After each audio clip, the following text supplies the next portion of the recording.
Israel और Iran एक full scale war के मुहाने पर खड़े हैं। इजराइल को अमेरिका का खुला समर्थन है। अमेरिका उसकी कूटनीतिक ढाल बना हुआ है। उसके सभी हथियार कहीं ना कहीं अमेरिका से जुड़े हुए हैं। ऐसा भी अंदेशा है कि इजराइल के साथ अमेरिका भी ईरान पर बमबारी शुरू कर दे। लेकिन दूसरी तरफ ईरान अकेला है, निपट अकेला। इस्लामी एकजुटता की बात करने वाले तुर्की और पाकिस्तान जैसे देश भी बयान देने के अलावा और कुछ अभी ईरान के लिए कर नहीं रहे। खाड़ी के देश भी सिर्फ इजरायली हमलों की निंदा कर रहे हैं। क्या इस्लामी उम्माह की बात सिर्फ एक ख्याल है? इस चुप्पी की वजह आखिर क्या है? इजराइल के खिलाफ इस्लामी देश एकजुट क्यों नहीं हो सके? आज के शो में इन सब सवालों के जवाब ढूंढने का प्रयास करेंगे। ये भी जानेंगे कि इजराइल और ईरान के कॉन्फ्लिक्ट में कल से लेकर अब तक क्या क्या हुआ और आगे क्या हो सकता है।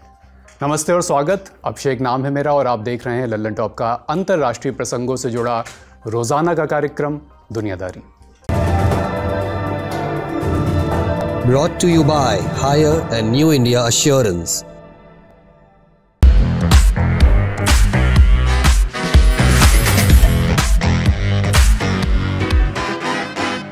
उन्नीस में ईरान में इस्लामी क्रांति आई। रेजा शाह पहलवी की हुकूमत सत्ता से बेदखल हुई। अयतुल्लाह खुमैनी सुप्रीम लीडर बने। कहा गया कि यह इंकलाब सिर्फ घर के लिए नहीं है, इस्लामी दुनिया को बदलने के लिए है। उसी दिन से ईरान धीरे धीरे अकेला पड़ता गया, खासकर सुन्नी बहुल अरब दुनिया से। लेकिन इसके पहले तस्वीर किसी और रंग से रंगी थी। साल 1938 सऊदी अरब की रेत में तेल का समंदर फूटा। इसके बाद अमेरिका ने सऊदी से हाथ मिलाया। अमेरिका को तेल चाहिए था, सऊदी को ताकत। तेल दो, हम तुम्हारी हिफाजत करेंगे। बीच बीच में थोड़ी बहुत रंजिशों को छोड़ दें तो ये सौदा अब तक चलता भी आया। इसकी बात कभी और। फिलहाल कहानी में उतरते हैं। Life can throw yonkers too. Don't get bowled over. Get insured with रास्ता आपत्ति कवच policy. Visit our website to know more. दूसरी तरफ था ईरान। रेजा शाह की हुकूमत थी और ये हुकूमत अमेरिका के करीब हुआ करती थी। सऊदी अरब और ईरान वेस्ट एशिया में अमेरिका के दो सबसे बड़े साथी थे। इसके बाद आया 1979 का साल। ईरान में इस्लामिक क्रांति हुई। ईरान इस्लामिक रिपब्लिक बना। पूरी की पूरी ताकत सुप्रीम लीडर के हाथ में आ गई। इसी दौर में शाह भी ईरान छोड़कर भाग गए। ईरान में अमेरिका का कोई पिट्ठू नहीं बचा। अयतुल्लाह खुमैनी ने अमेरिका को ग्रेट सैटन कहा और इजराइल को लिटिल सैटन। यहाँ तक तस्वीर अलग थी, लेकिन खुमैनी की सोच विलायत फ़कीह पर आधारित थी। इसमें मजहबी उलेमा सबसे बड़े हुक्मरान होते हैं, जबकि सुन्नियों में ऐसा नहीं था। उनमें उलेमा सिर्फ मजहबी काम करते हैं और शासक कोई और होता है। खुमैनी का एक और ख्याल था। वो इस्लामी क्रांति फैलाना चाहते थे, यानी ईरान से एक्सपोर्ट करना चाहते थे। वो बादशाहत को गैर इस्लामी मानते थे। इस ख्याल को खाड़ी की बादशाहत के लिए खतरे की तरह देखा गया। ये सब चल ही रहा था कि 1980 में सद्दाम हुसैन ने ईरान पर हमला कर दिया। ईरान नया मुल्क था, अकेला पड़ चुका था। सद्दाम को लगा यही मौका है। उसने अरब दुनिया को जोड़ा। इसमें सद्दाम की मदद सऊदी ने की, पैसे दिए। जंग चली 8 साल। सद्दाम सुन्नी था, लेकिन इराक शिया देश था, शिया बहुल था। फिर भी ज़्यादातर शियाओं ने अपने मुल्क के साथ लड़ाई की और ईरान के खिलाफ खुमैनी की शिया एकता की बात पर सबसे बड़ा सवाल वहीं उठा। इस जंग में ईरान को भारी नुकसान हुआ। आखिर में खुमैनी ने सद्दाम से समझौता कर लिया। इस जंग के बाद अगले सुप्रीम लीडर अली खामनेई ने क्रांति एक्सपोर्ट करने वाली बात पर जोर देना कम कर दिया। लेकिन खुमैनी के दौर में ही ईरान की फॉरेन पॉलिसी सेट हो चुकी थी। खुमैनी का नारा था, ना पूरब ना पश्चिम, यानी अमेरिका भी नहीं, रूस भी नहीं। ईरान अकेला चलेगा, अपना रास्ता चुनेगा, ऐसा खुमैनी का मत था। ये बात सुनने में बड़ी क्रांतिकारी लगती है, लेकिन सच्चाई यह है कि इससे ईरान अकेला पड़ गया, दोनों ब्लॉक्स से दूर हो गया। उधर अरब सरकारें अमेरिका से डील कर रही थी, हथियार ले रही थी, सुरक्षा ले रही थी। इस बीच ईरान के न्यूक्लियर प्रोग्राम की बात उठने लगी। इजराइल की ओर से खुलेआम ऐसे दावे सुनने को मिले जिसमें कहा गया कि ईरान परमाणु देश बन रहा है। अरब देश चौकन्ने हुए। उस इलाके में किसी के पास परमाणु बम नहीं था। 2002 में ईरान के नतांज न्यूक्लियर साइट का खुलासा हुआ। इसके बाद शक का घेरा और बड़ा हो गया। ईरान पर पश्चिमी देशों की पाबंदियां लग गईं और खाड़ी के बाकी देश अमेरिका के करीब होते चले गए। जब 2018 में ट्रंप ने न्यूक्लियर डील तोड़ी तब सऊदी अरब ने इस फैसले का स्वागत किया। क्राउन प्रिंस ने कहा, अगर ईरान को बम मिला तो हम भी बनाएंगे। सऊदी और ईरान का झगड़ा कई दफे प्रॉक्सी वॉर में भी तब्दील हुआ। कई इलाकाई झगड़े प्रॉक्सी वॉर बन गए। कुछ मिसालें देखिए। पहला, लेबनान। ईरान में लेबनान ने हिजबुल्लाह को बचाया, उसको फंडिंग दी। अरब देशों ने इसे लेबनान की संप्रभुता में दखल माना। सऊदी अरब ने इसे रोकने की कोशिश की। 2017 में सऊदी ने अपने समर्थक प्रधानमंत्री साद हरीरी को इस्तीफा देने को मजबूर कर दिया। हरीरी वापस तो लौटे, लेकिन तनाव और गहरा हो गया। दूसरा, इराक। 2003 में अमेरिका ने इराक पर हमला किया। सद्दाम सुन्नी अरब नेता थे, ईरान के लिए बड़े दुश्मन भी। ईरान ने इस हमले का विरोध नहीं किया था। जब अमेरिका ने हुसैन को फांसी दिलवाई तब भी ईरान ने विरोध नहीं किया। सद्दाम के पतन के बाद ईरान इराकी सियासत में दखल देने लगा। जहां एक वक्त पर सुन्नी सियासत थी, वहां ईरान की अब पहुंच बढ़ गई। कई इराकी सियासी गुटों को ईरान से मदद मिलने लगी। ईरान का अहम मकसद सुन्नी हुकूमत को रोकना था। शिया मिलिशिया आज तक इराक में मौजूद हैं। तीसरा, सीरिया। 2011 अरब स्प्रिंग आया, पूरे वेस्ट एशिया में विद्रोह उठने शुरू हुए। सीरिया, बहरीन, यमन, लगभग हर जगह लंबे समय से तख्त पर तैनात ताकतें डगमगाने लगीं। सऊदी और ईरान दोनों ने इन बिखरती सत्ताओं को मोहरा बना लिया। सीरिया में भी अरब स्प्रिंग पहुंचा तो ईरान ने बशर अल असद का साथ दिया। सीरिया में सुन्नी बहुसंख्यक थे और सत्ता में अलवी अल्पसंख्यक। उस वक्त कई सुन्नी गुटों ने बशर अल असद के खिलाफ मोर्चा खोल दिया था। सऊदी ने सुन्नी गुटों को हथियार दिए। बहरीन में सऊदी ने शिया आंदोलन को कुचला। ईरान ने शियाओं का हिमायती बना रहना चुना। चौथा, यमन। 2015 में यमन में हूती विद्रोह भड़का। सऊदी ने यमन पर हमला किया। ईरान ने हूतियों को मिसाइल और ड्रोन दिए। यमन ईरान और सऊदी के बीच प्रॉक्सी वॉर का मैदान बन गया। अब इमीडिएट हिस्ट्री में आते हैं। साल 2020, अब्राहम समझौता हुआ। अब्राहम अकॉर्ड्स ये क्या है, ये भी जान लेते हैं। सितंबर 2020 में ट्रंप ने व्हाइट हाउस के आंगन में यूएई, बहरीन और इजराइल के बीच एक समझौता करवाया। इस समझौते के तहत यूएई और बहरीन ने इजराइल को मान्यता दी थी। दोनों देशों ने इजराइल के साथ व्यापारिक संबंध भी स्थापित किए। ये ट्रंप के अरब इजराइल नॉर्मलाइजेशन पॉलिसी का एक हिस्सा था। वो चाहते थे कि मिडिल ईस्ट के देश इजराइल को एक देश के रूप में मान्यता दें। इस लिस्ट में सऊदी अरब का नाम जोड़ने की भी कोशिश की गई, लेकिन वो इजराइल से संबंध स्थापित करने के लिए राजी नहीं हुआ। एक्सपर्ट्स ऐसी उम्मीद जताते हैं कि ट्रंप अपने दूसरे कार्यकाल में सऊदी को भी इस समझौते में शामिल करने की पूरी कोशिश करेंगे। अब्राहम समझौते का एक अहम पक्ष है ईरान। चाहे यूएई हो, बहरीन या मोरक्को, सबको ईरान की बढ़ती ताकत का डर है। इसी डर ने इजराइल को अरबों का सुरक्षा भागीदार बना दिया, अरब देशों का सुरक्षा भागीदार बना दिया। इस गठबंधन को कुछ लोग इजरायली सुन्नी अलायंस कहते हैं, जहां सुन्नी अरब मुल्क एक शिया ईरान के खिलाफ खड़े हैं। इन चार देशों ने सिर्फ मान्यता नहीं दी, सिर्फ कूटनीतिक दोस्ती नहीं थी, आर्थिक, सामरिक और रणनीतिक गठबंधन भी यहीं से शुरू हुआ। व्यापार, निवेश, तकनीक और टूरिज्म शुरू हुआ। कुछ डेटा देखिए। 2019 में जहां इजराइल और इन देशों के बीच व्यापार $593 मिलियन था, 2022 तक ये बढ़कर $3.47 बिलियन हो गया। इनमें सबसे आगे था यूएई। 2020 में इजराइल और यूएई के बीच व्यापार महज $58.8 मिलियन था। 2021 में यह बढ़कर $384 मिलियन हुआ, 6 गुने का इजाफा। 2024 में यह $3.24 बिलियन तक पहुंच चुका था। साफ है कि गजा में जंग के बावजूद व्यापार नहीं रुका। इसके अलावा डिफेंस के क्षेत्र में भी तमाम समझौते हुए। साइबर सुरक्षा और फिनटेक क्षेत्र में भी साझेदारी गहराई। इजराइल की साइब्रेंट कंपनी यूएई को इंटेलिजेंस सपोर्ट देती है। साफ सीधी बात यह है कि बड़े स्तर पर आर्थिक गठजोड़ शुरू हुआ। अब बात करें बहरीन की। इसने सुरक्षा के नज़रिए से इजराइल से हाथ मिलाया। 2020 से 2023 के बीच व्यापार 10 गुना बढ़ा। 2022 में बहरीन इजराइल सुरक्षा समझौता हुआ। खाड़ी देश में इजराइल के साथ ऐसा पहला समझौता था ये। साझा इंटेलिजेंस, मिलिट्री कॉपरेशन और इंडस्ट्रियल डिफेंस में काम अभी हो रहा है। इसके अलावा बहरीन ने इजरायली कृषि उत्पादों का आयात भी शुरू किया है। अब एक पूरा ओवरव्यू लीजिए। 2024 में इजराइल का डिफेंस एक्सपोर्ट $14.8 बिलियन तक पहुंच गया। अकेले अब्राहम समझौते वाले देशों ने $1.8 बिलियन के हथियार खरीदे। ये इजरायली डिफेंस एक्सपोर्ट का 12% है। 2023 में यही आंकड़ा सिर्फ 3% था। इसमें एयर डिफेंस सिस्टम, मिसाइल और रॉकेट सबसे ज़्यादा बिके। टूरिज्म भी बढ़ा है, हालांकि फ़िलहाल ये एक तरफा है। अगस्त 2021 तक 2.5 लाख इजरायली यूएई जा चुके थे, मगर इसी दौरान यूएई, बहरीन, मोरक्को, सूडान से सिर्फ 5,200 पर्यटक इजराइल गए।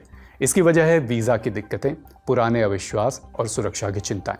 फिर भी इजराइल, बहरीन और यूएई मिलकर अब एशियाई टूरिस्ट को संयुक्त टूर पैकेज ऑफर कर रहे हैं। इन देशों ने इजराइल से जो व्यापारिक रिश्ता बना लिया है अब उसे तोड़ना आसान नहीं है। अरब देशों को जो टेक्नोलॉजी, निवेश और तकनीक चाहिए वो इजराइल के पास है। जो समझौते हो चुके हैं उनमें अरबों डॉलर दांव पर लगे हैं।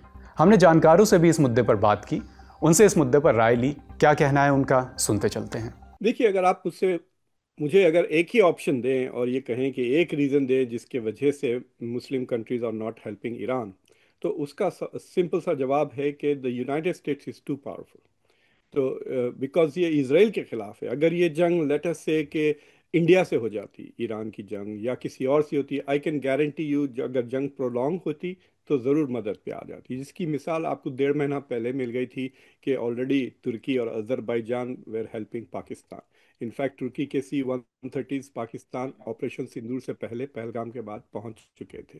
तो ये लोग जो डिपेंडेंट है, देखिए ये बहुत आर्टिफिशियल रिजीम्स हैं।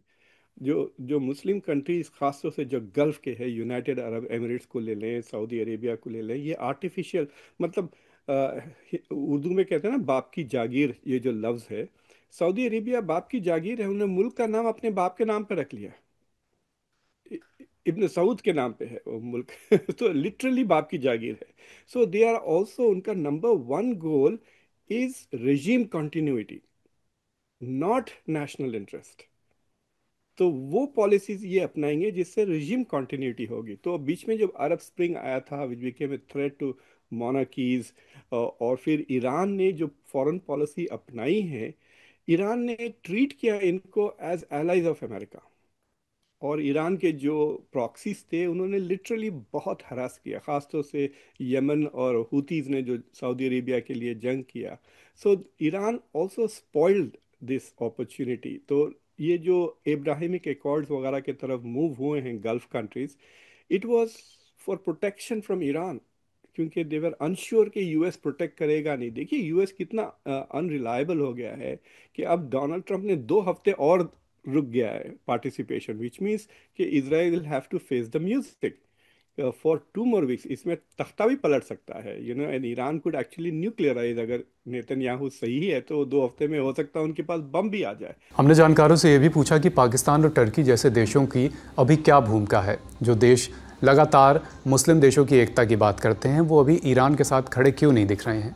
देखिए, डेढ़ साल पहले ईरान और पाकिस्तान ने एक दूसरे के ऊपर बमबारी भी कर ली थी, अगर आपको याद है।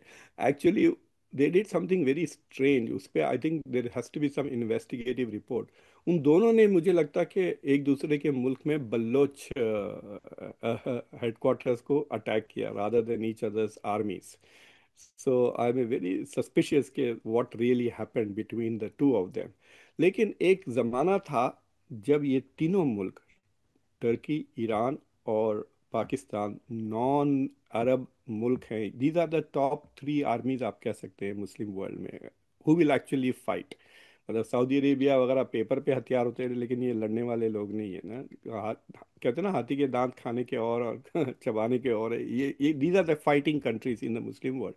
और इनके बीच में काफ़ी they had lots of cooperation, collaboration, connectivity के प्रोजेक्ट्स। लेकिन एज दे पेक्यूलियर मतलब जो कंट्रीज के पर्टिकुलर इंटरेस्ट आ गए because of the intervention of global politics. तो आप देखिए कि इनडायरेक्टली दोनों टर्की और Pakistan are client states of the US. Turkey तो नेटो का मेंबर है, और पाकिस्तान तो शुरू से has been part of the west. तो Iran became anti west after 1979। तो ये जो इनकी तीनों की पार्टनरशिप थी वहाँ पे टूट गई है। अब बात इजराइल और ईरान कॉन्फ्लिक्ट की। आज इस लड़ाई का 8वां दिन है। फिलहाल क्या हालात हैं, क्या लेटेस्ट अपडेट है, जान लेते हैं। पहली अपडेट, व्हाइट हाउस की ओर से जारी बयान में कहा गया है कि अमेरिका 2 हफ्ते में यह साफ कर देगा कि वो ईरान के खिलाफ चल रही जंग में इजराइल का साथ देगा या नहीं। प्रेस ब्रीफिंग में व्हाइट हाउस ने प्रेसिडेंट ट्रंप की तरफ से बयान जारी किया है। क्या कहा, सुनिए। इस समय ईरान में जो कुछ चल रहा है उसे लेकर मीडिया में कई तरह की अटकलें लगाई जा रही हैं। मुझे पता है कि सबके मन में यही सवाल घूम रहा है कि प्रेसिडेंट ट्रंप का अगला कदम क्या होगा। क्या अमेरिका इस जंग में सीधे तौर पर शामिल होगा? मेरे पास प्रेसिडेंट ट्रंप का एक मैसेज है। उनका कहना है कि ईरान से समझौते की कोशिश हो रही है। ये हो भी सकती है या नहीं भी। इसलिए मैं अगले 2 हफ्ते में फैसला करूंगा कि अमेरिका इस जंग में शामिल होगा या नहीं। अब इजराइल के तेल अवीव से एक तस्वीर देखिए। बिलबोर्ड पर लिखा है, mister president finish the job. माने इजराइल दरखास्त कर रहा है कि अमेरिका जल्द से जल्द इस जंग में शामिल हो। दूसरी तरफ ईरान क्या कर रहा है? ईरान के विदेश मंत्री अब्बास अराक्ची ने आज स्विट्जरलैंड के जेनेवा में फ्रांस, जर्मनी और ब्रिटेन के विदेश मंत्रियों के साथ बैठक की। यूरोपीय संघ की विदेश नीति प्रमुख काजा कैलास ने भी इसमें हिस्सा लिया। इस बैठक में शामिल होने से पहले अराक्ची का बड़ा बयान आया। उन्होंने इजरायली हमलों के बीच अमेरिका के साथ किसी भी समझौते से इनकार किया।